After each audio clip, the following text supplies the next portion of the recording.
My name is Kayla Perry, and I'm with CWA Canada and the Canadian Media Guild. If you're having any troubles hearing me or anytime throughout the presentation, please let us know in the chat box to the bottom left of the screen.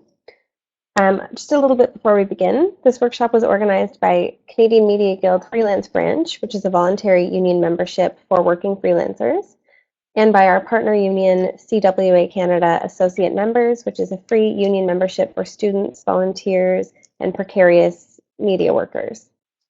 This is our third workshop this year and a continuation of our online series that has included a session on pitching, freelance contract negotiation, social media, and podcasting. As a freelance member, you can access the recordings through logging on to cmgfreelance.ca with your members login. And as an associate member, you can access the recordings through the link in your e-newsletter. If you're joining us but you're not currently a member of either organization, unfortunately, the recordings are kept just for members. If you have any questions during the presentation and you're able to hold them, please do so, and then, as I mentioned, type them into the chat box. But if there's a question that you're really burning to ask, Lauren has said that that's okay. So finally, I'll introduce Lauren. Lauren Strathagale is the managing editor for Canada at Buzzfeed, where she gets to remind people that cool stuff happens in Canada too. She has previously worked at the National Post, Canada.com, and the Huffington Post Canada.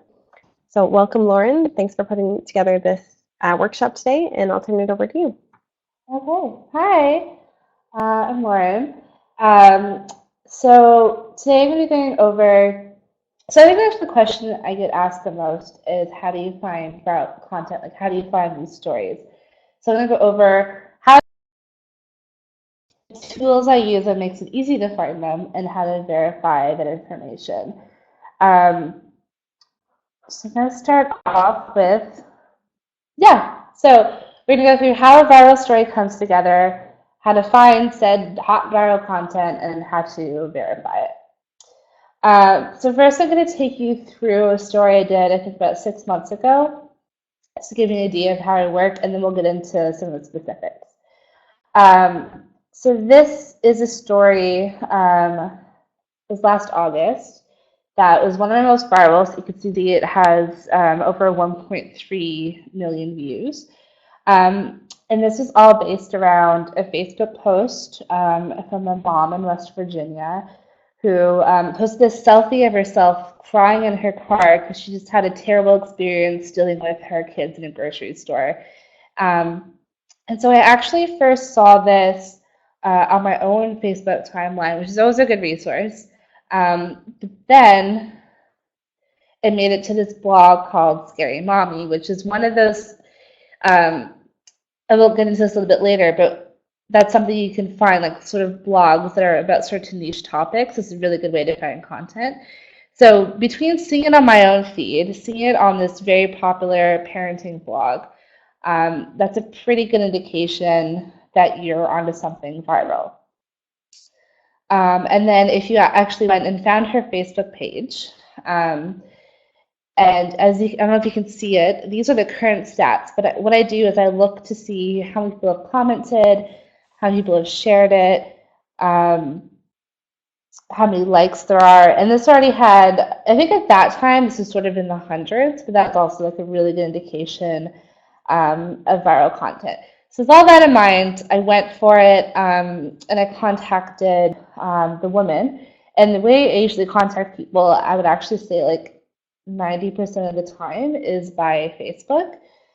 You just find them, you message them. The new Facebook system for message requests, actually people see it way more than they used to. So I actually find it's been really good. So I contacted her. And I'm going to talk about the importance of actually contacting viral news sources. But by contacting her, I was able to get not only more of the story, but some really nice family photos like this one, which really puts the whole thing in context and makes for a better story.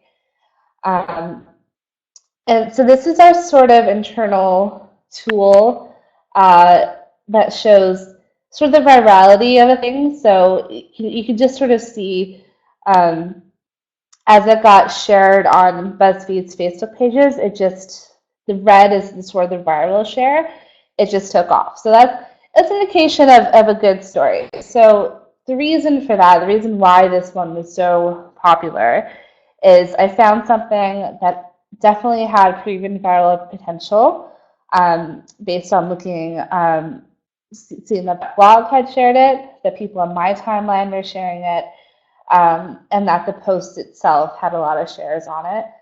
Um, Actually interviewing this, because you could take a story like that, and many news organizations do this. They see the popular Facebook post or the popular Instagram post, and they just run with it. They don't actually reach out. They don't try and get context. They don't try and verify, and that's just actually bad journalism. Um, you're always going to get a better, more shareable story if you actually reach out to someone. You actually get to hear their voice, add some context to the story. Which is also how I got original photos, which again makes for a better post, a more shareable post. And altogether, I just meant we had a story that was very relatable. And what really does well for viral content, especially in Canada, is something where you have a sort of empathetic response to it. So something heartwarming, relatable.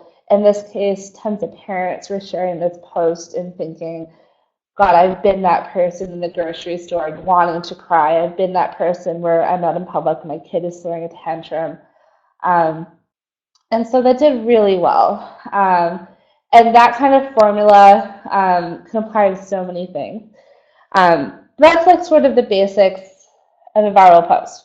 But how you actually find that good content, um, there are ways to do it. So there is a bunch of programs, websites that can find good content for you, a little bit of work.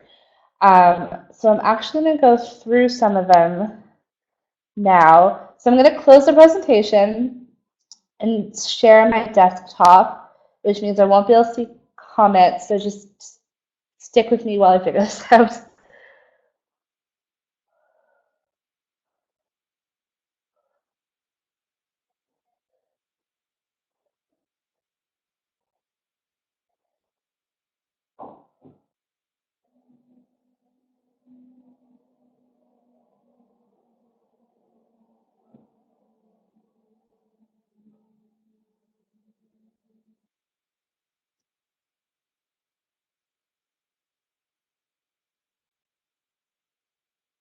Ooh, okay, hang on, hang on.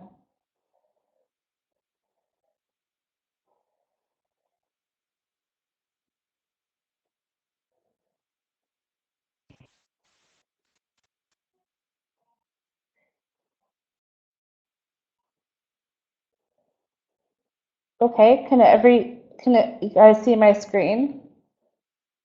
I'm going to assume yes. Okay, so I'm going to take you through some of the websites that I use um, when I'm looking for viral content. Okay, so this first one is called Crowdtangle. So it's just crowdtangle.com. And so a lot of things I'm going to show you, I have access to premium versions, but they all have free versions that have less functionality, but honestly will actually get you what you need if you're just looking for top results. So don't feel like you need to pay for them. Maybe if you're doing viral content every day, it's worth it to you, but these are resources that you can get for free in some capacity. So Crowdtangle is this really cool website that I think Facebook actually owns now, where you can go and load in a bunch of Facebook pages. And what Crowdtangle does is it looks through them and tries to pinpoint what's doing super well right now. So to give you a sort of basic look, so we have, this is one that we've curated for Buzzfeed to use. So for example, I have an animals list. And so what I did is you can go in, and as you can see, I have 38 Facebook pages. You just load them into a list in the manager.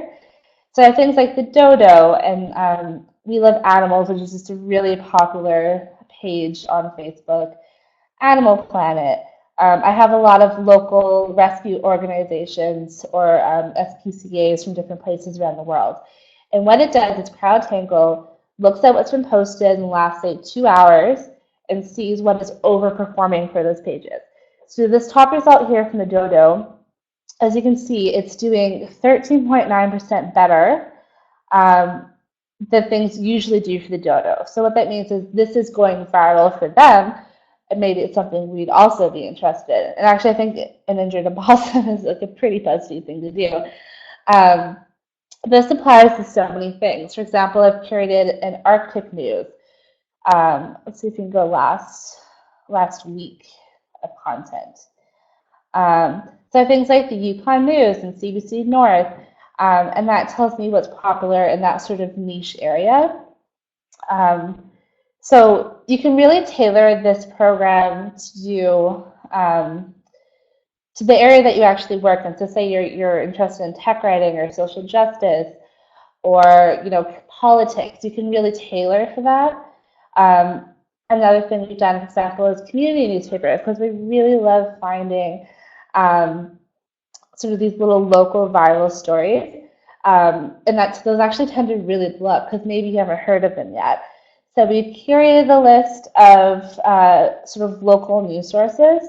So if something's blowing up, like this one, for example, you see it's 51 times the usual pickup for that page, so that that's a big story for them. So this is really handy, and this is actually how I start my day. For example, around the election, we tailored some lists for candidates in different parties. That's a really easy way to see like who is buzzing right now, who's done something weird. So this is such a valuable resource, and again, I think even with the free version, it might be completely free now since Facebook bought it. There's still a ton of functionality with it, and I highly recommend it.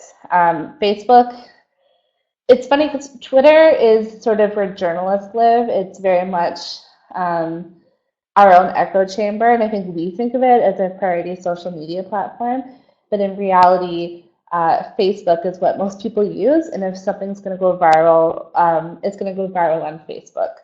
So this is a really good place to start. And I have a list of these at the end of the presentation. So another one we use is called BuzzSumo.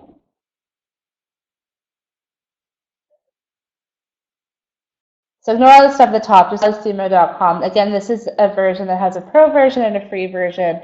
The free version is actually plenty. So what you can do with this is, let's just refresh this. So if I could say Canada or Canadian.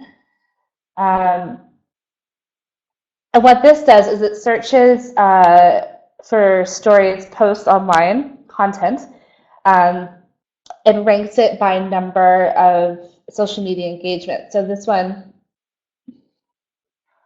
oh, cool. So we have a Bollywood story. But it shows you the number of Facebook engagements, LinkedIn shares, which for some things actually makes a difference, Twitter shares, Pinterest shares, Google shares, and by total. So this is, you can see that this is huge compared to everything else.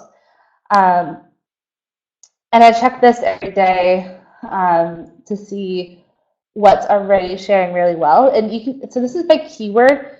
So it can be a little less useful in that the headline of the story actually has to say Canada or Canadian.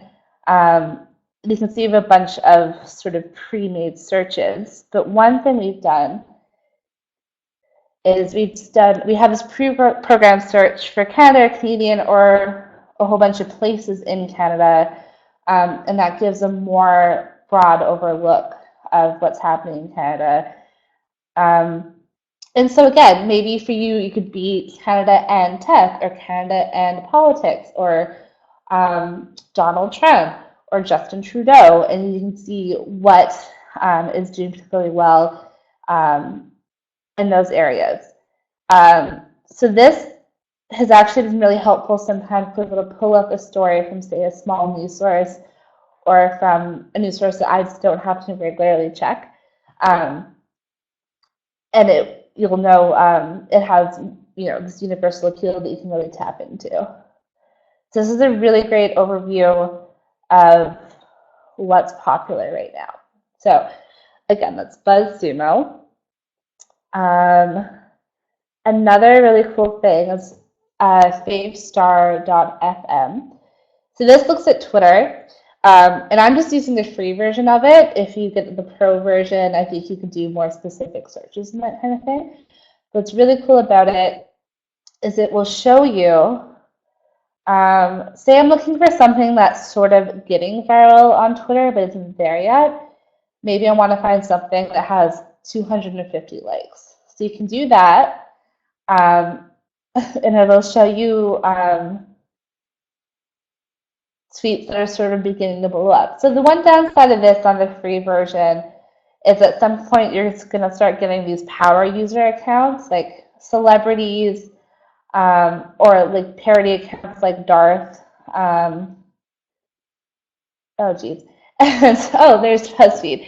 So at some point, you're going to start getting these Twitter power users. So it's not entirely helpful. But if you check it often, sometimes somebody will rise up in the ranks who's just sort of a regular person who had something really funny or really cool photo.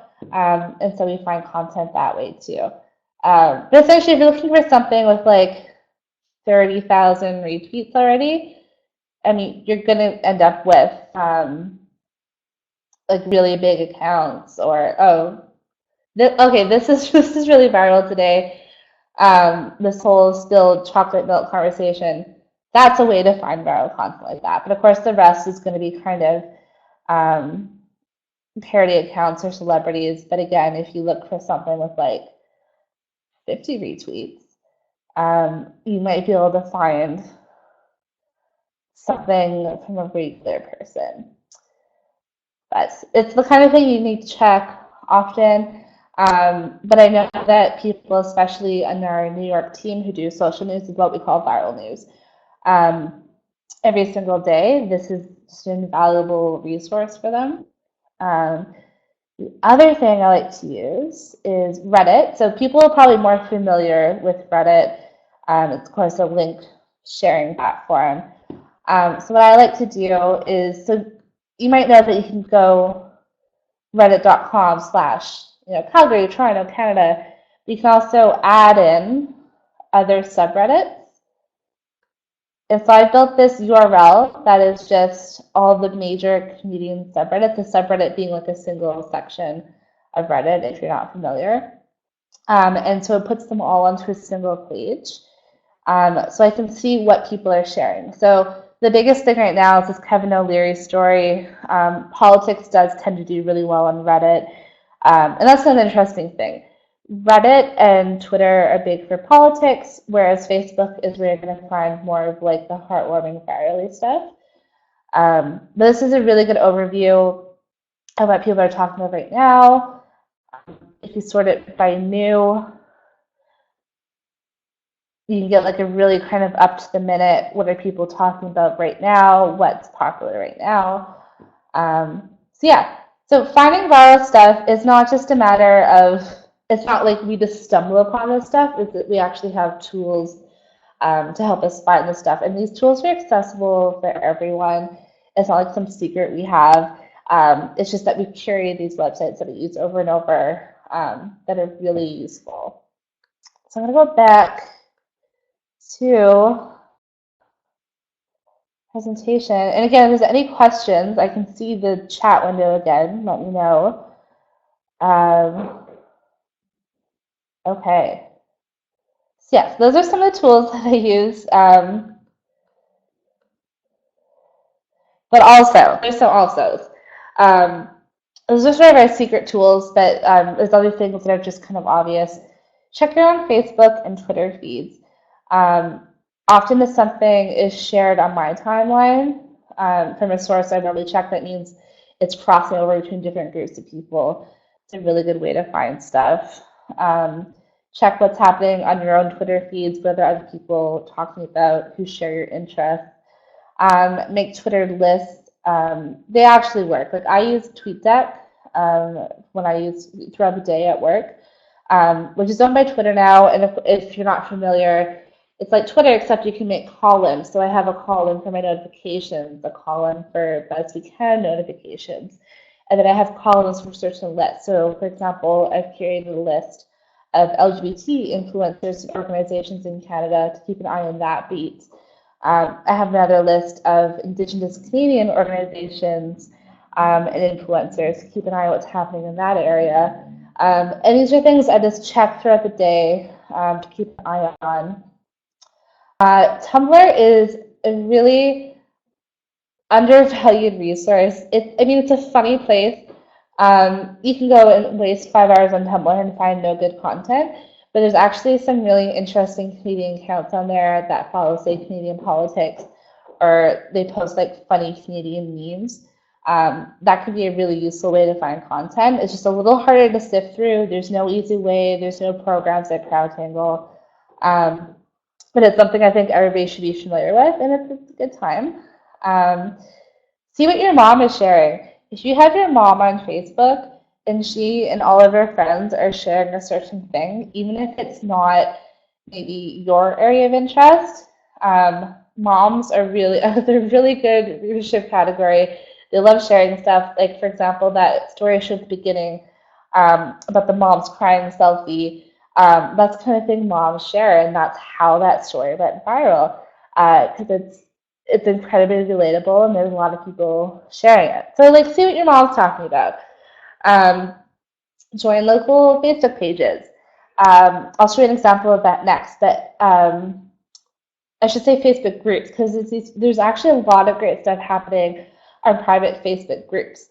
So in Toronto, if you're familiar, there's the Bunz network, BUNZ, and that started off as like a trading group. It is now branched out into, like, there's a pet one, there's like a mental health zone, I think there's like a Bunz weed zone, there's a witch zone. And people post really interesting things there, and some of these groups are thousands and thousands of people big. And I've noticed outside of Toronto, especially in like every small town seems to have its own buy and trade Facebook group, and I've got some stories from those too. So join them, keep an eye on them. You never know. And the most important thing is to trust your gut, because sometimes you see something and it's not viral yet, but something inside you is like, people are going to love this. So that actually happened with both of these. So both of these stories were actually things I found on those Bunz groups that I had mentioned. So the cat was on the Bunz pet zone, and the other one was on the trade zone. I saw both of these pop up in my feed because I'm part of those groups, and it's not that they had a ton of shares yet, but I saw like a really good feeling, and both of these went viral for me. So the first one is this woman had used a Lush bath bomb, and before she could clean out all the glitter from it, her black cat went and like rolled around in the glitter. It was just like this beautiful starry cat, and she had a video of it. So I reached out right away. I got video, an interview, I made gifts, I had photos, and the story did really well for us. Same thing with the one on the right. This woman was trying to sanitize her Diva cup in boiling water. She forgot about it. The whole thing burned and left this really funny image of a burnt Diva cup, which I think our female readers just found super funny. So both those stories did really well for me, and those were things that were both on private Facebook groups, and I really just had to trust my gut on. And that gut feeling is something, it might take some time to form, but once you start looking through things like Crowdtangle and Buzzfeed every day and checking Facebook, you really get into the habit of it. So the next question that's really important is, how do you verify a viral story? Because as we know, sometimes things are too good to be true. My favorite example of that is when, was it Jimmy Kimmel? If you remember, there's that girl twerking and like she falls over, and then there's like fire or something. And that turned out to be just a viral hoax that he created, but a ton of people fell for it and just posted it without investigating. And that's really easy to get around. If something's too good to be true, it probably is, and it's easy to find out. So the first thing you should always do, as I mentioned, is be a journalist. call them up, try and find the person who posted the original thing, actually verbally talk to them. There's a couple of other tools that exist. So Google Images and TinEye, so tineye.com, which is kind of similar. Google Images, most people use it to find images, but you can also, if you click the little camera guy, you can upload an image and it will search the web to see where else it exists. So if someone posts, for example, a viral image of, this happens with weather a lot, like a viral image of an incoming hurricane or something. You can upload that image back up to Google Images, and it might tell you that photo is actually from, 2007. And it takes 2 seconds, easy to do, and that should always be like a first step when you're dealing with like a viral image. TinEye is similar. It's a little more specific about sort of file size and stuff. But if Google Images didn't work, try TinEye and vice versa. And that's just something I do to habit. If it's a viral image scenario, just run it through. It'll save you a phone call if it's not real. Another important thing is to find out who is sharing it. And this is something our team that does fake news looks at a lot. So what I was showing you before, Crowdtangle, you can actually download a Chrome extension. And when you're on a page of any kind, like for example a Buzzfeed story, you just click the extension button on your browser, and it pulls up everywhere that it's been shared and how many people have shared it. Which can be useful for trying to find the original source of something. So say you're wondering why a particular image or blog post or whatever is suddenly popular and everybody's talking about it, you can see exactly who shared it on Facebook and Twitter and how many people engaged with it. So for example, I believe this is for the mom crying selfie story, or maybe it's the cat. It might be the cat. So you can, yeah, I think it was the glitter cat. So you can see it was shared by the Buzzfeed main page, had 20,000 interactions, as well as Buzzfeed video, Buzzfeed animals, Buzzfeed style. And this is useful for me to track my own work, but it's also a good way to see where things are blowing up. But I highly recommend it anyway to see, for example, if you write a story, it's really cool to keep track of who's sharing it and what communities you're reaching.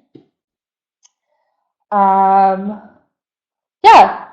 Be a journalist. Doing viral content should not be treated any differently than doing any other kind of news story. The thing that's, I think, really special and lovely about BuzzFeed that I really appreciate is that we take the internet seriously. We treat viral stories as stories.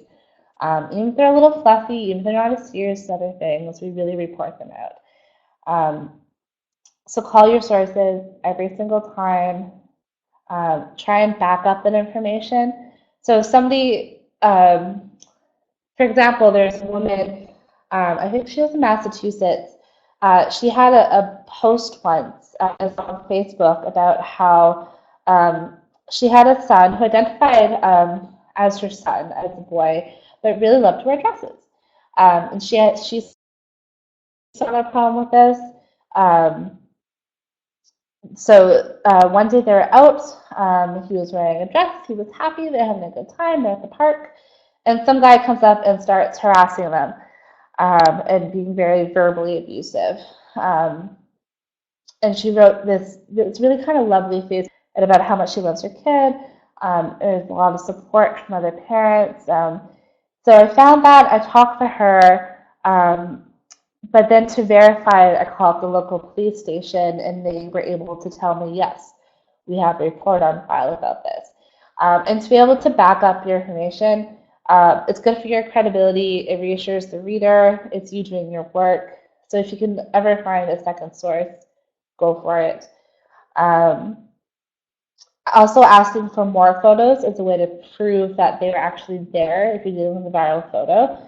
One method we love to use is say they took, or whatever, they were viral photos, something happened, whatever. Ask them to take a selfie in front of it, or be like, did you take a selfie in front of it? this happened once where my boss found, gosh, it was somewhere in the US. Some grocery store had made a display of like soda cases to look like the Twin Towers for the anniversary of 9/11, which is obviously like the taste level is way off. Um, and it looks almost like too crazy to be true because who would do that? But the guy who posted the original image had actually taken a selfie in front of it, and that was some pretty decent proof that it was real. So that's one method that we use. Okay, so that's a summary of everything I was talking about. Maybe you want to take a screen cap or something. So Crowdtangle, BuzzFeed, Favestar, and Reddit are great resources for finding viral content, and Google Images and Tenaya for verifying images. Whew, okay, I think that was my whole spiel. So I'd love to take some questions now, whether it's about how to find stuff. Give me a pause. Oh, okay, I think we're out of sync. So we're going to take, I think, a little break. But please leave me some questions, and we can talk more about viral content.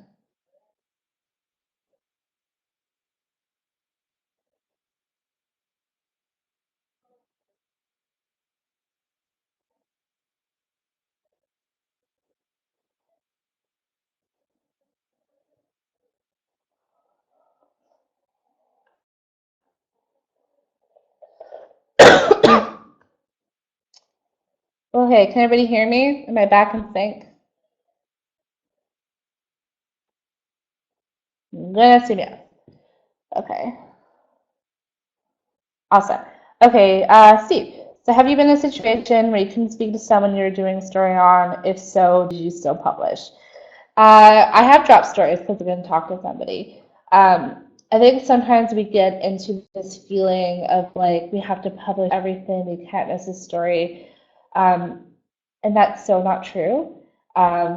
It's so much worse to publish a story that's wrong, or isn't done properly than to not publish something at all because you're going to see mistakes as opposed to not seeing anything. So yeah, there have been times when I couldn't reach the person in question and therefore I didn't do the story. I mean, there are other times where there are some ways around that, where if I can verify by a second source, then I might go with it. Another thing we do at Buzzfeed, which I think a lot of media outlets do now, is we, instead of sort of talking about the original thing, we talk about the reaction to it. So, for example, when a viral image turns into a meme, we talk about the reaction to it. So, we'll do like a roundup of funny tweets or Tumblr posts or Facebook comments or images or whatever, because then it's more about how whatever the original thing is has turned into a phenomenon rather than the verification of the original thing, if that makes sense. So that's another way we do it. But I always believe, like, if you're doing a hard news story and it's dead without the source, the same thing can apply to viral news. But it totally depends on what it is. Any more questions? Oh.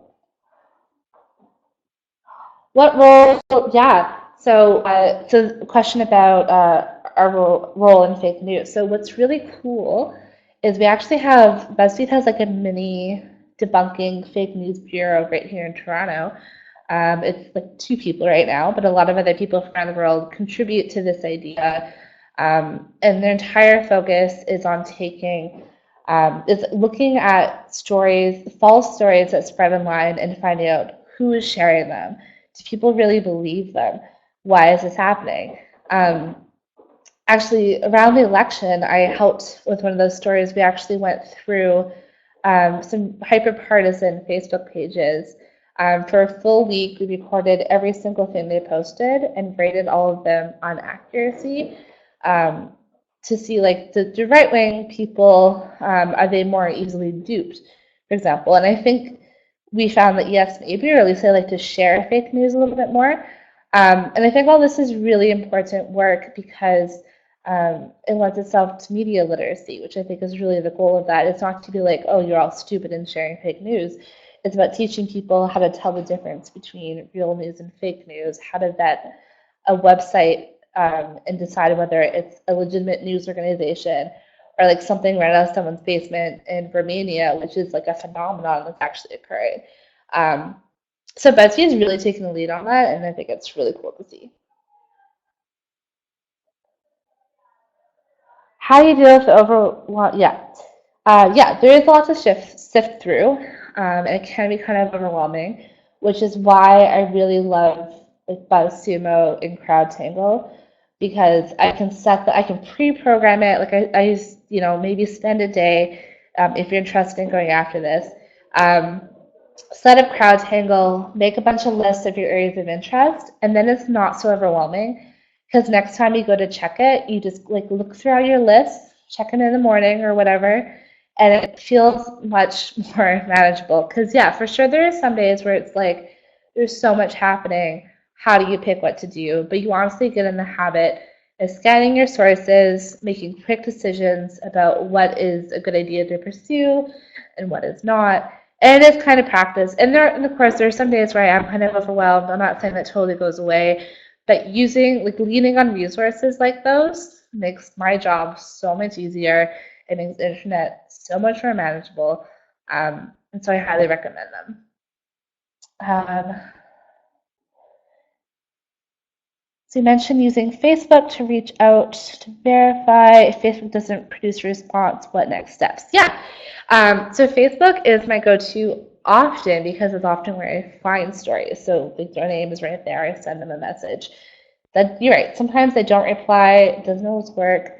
Um, so there's a few other things I do. I'm really good at finding personal information on people now. Um, so especially if someone's in a small town, I find this is always true for Newfoundland, they will be in the phone book. You can go to Canada 411, look for their name, and any information you have of where they're living.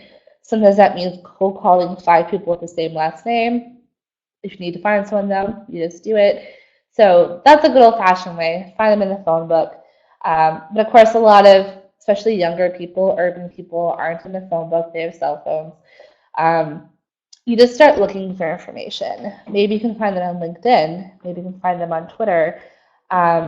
If you know their name and where they work, you might be able to find them on the company website and get an email through there.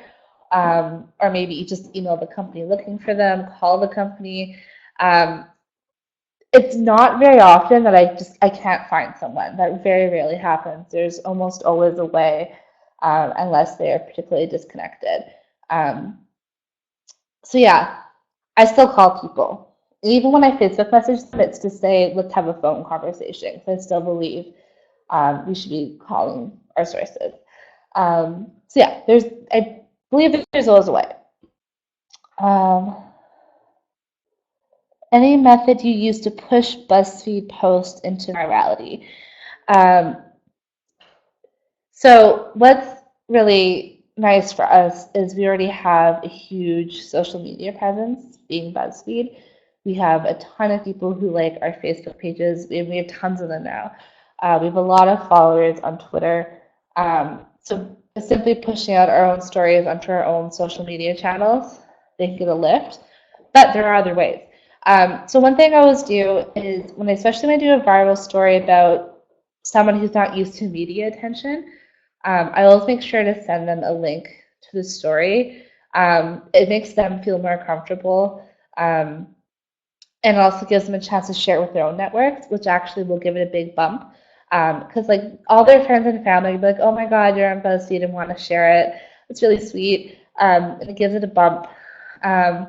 So which lends itself to the idea is you want to get your content to the right community. And that can mean tweeting with a certain hashtag, asking your sources to share it. And this actually really works because, for example, we found if you do, say, a really cute little story from a really small town in Canada, even a medium-sized town, everybody in that town is going to share it. I remember I once wrote about they put in a roundabout, or they had a roundabout somewhere in, was it Regina? It might have been Regina. I wrote a story about this roundabout because they're debating whether it's a traffic circle or roundabout. I just wrote like a quick kind of like funny post about it. And I think everybody in Regina saw it. I was invited to speak on a local radio station about it. Um, so yeah, that is an example of that sort of niche, that one community finding it and everybody shares it, which is why the sort of classic BuzzFeed post of, 20 things only people who are 6 feet tall understand. Everybody who's 6 feet tall is going to share that post. So yeah, having actually like really niche things can actually lend itself to being viral better than more general things. Um, how often do you reevaluate content of your lists and searches? So I'm actually in the habit of never deleting any of them for some reason. I don't delete my emails either, it's the thing. Um, but I'll certainly add new ones for certain events. Like, for example, around an election, we built those lists of candidates. I think coming up to Canada 150, and we put together some government ones. Um, So I sort of reevaluate them as needed, or if I feel that I haven't gotten anything good out of a list in a while, that's when I'm going to go back in and reevaluate, add some more stuff. So for example, my animal search on Crowdtangle, I started off with just a lot of like sort of animal appreciation pages. I wasn't getting a lot from it. It's when I started putting in rescue organizations, and SPCA's humane societies that I would get like really lovely, heartwarming rescue stories, which people love and I love. Um, so yeah, so just sort of reevaluate as needed, and like try all kinds of different things. Like it's 2 seconds to check it every day. You never know what you're gonna get. I still have a Google alert for Nickelback. I don't even know why, but I feel like one day it's gonna pay off. So, um, anyone else?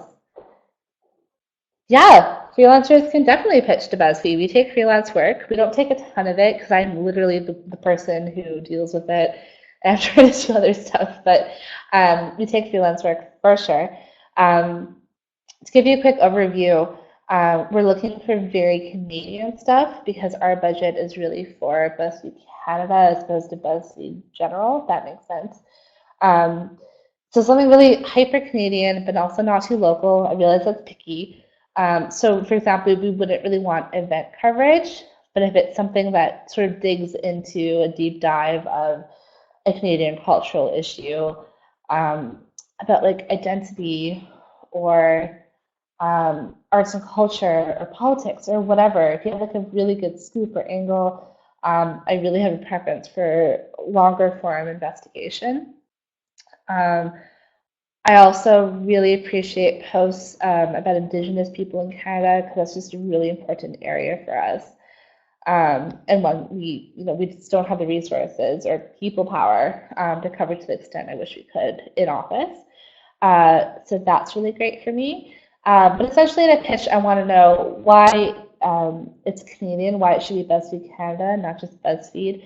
I want to know what special thing you know that no one else does. Like, why is your pitch unique? Why do I need to have it for BuzzFeed? I want to see your previous work. I want an idea of word count and deadline. I want to know if you can get any images from me or whether I have to source them myself. Um, yeah, that covered. If any other questions, Shane, let me know. Oh, and that's how to reach me. If you have pitches or you just have questions, I'm also on Twitter. If I take a while to reply to pitches, that's because I get a lot of them, but I try and get back to everybody within a week. Yeah. Anything else?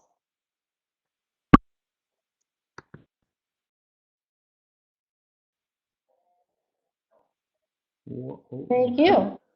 Here we are. I'm here now. Thank you, Lauren, so much. Thanks. That was great. I'm Don Genova. I'm the president of CMG Freelance and one of the groups along with CWA Associates that are running these webinars. We've got some more coming up, so make sure that you stay tuned for those. and we will make sure that they get out on Storyboard and things like that. That's a great place to find us. So I know some of you are members, some of you aren't members, and you came on via your connection with Lauren or with Storyboard, and that's great. So a reminder that the recorded versions of the webinars are for members only, and they go back behind our so-called paywall that we have. Up on here now, I've got a little postcard. This is the other side of the postcard, by the way. Exposure bucks. It's one of the themes that we use to put things on this year. And exposure bucks are accepted everywhere, apparently. No, just pay your landlord, buy your groceries. No, just pay me an exposure. Never work for just exposure. I'd just like to say that up front.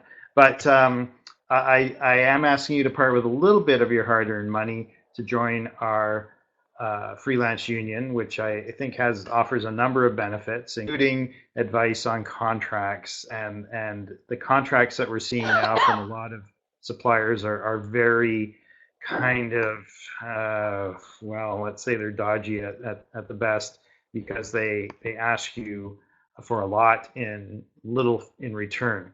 So we can give you advice on contracts, and especially copyright and moral rights. We do also offer an account for you for free online software training from lynda.com. And this is something that would cost you $25 a month if you were doing it on your own. Our membership starts at $15 a month. Yeah, you can pay $15 a month by automatic deduction, or you can pay $150 upfront for an entire year.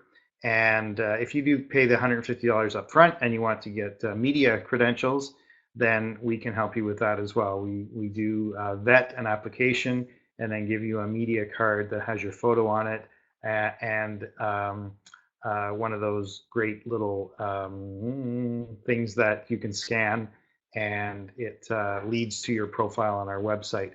So along with lynda.com, access to group health benefits, that's through the Writers Coalition. A lot of people are asking me about that these days.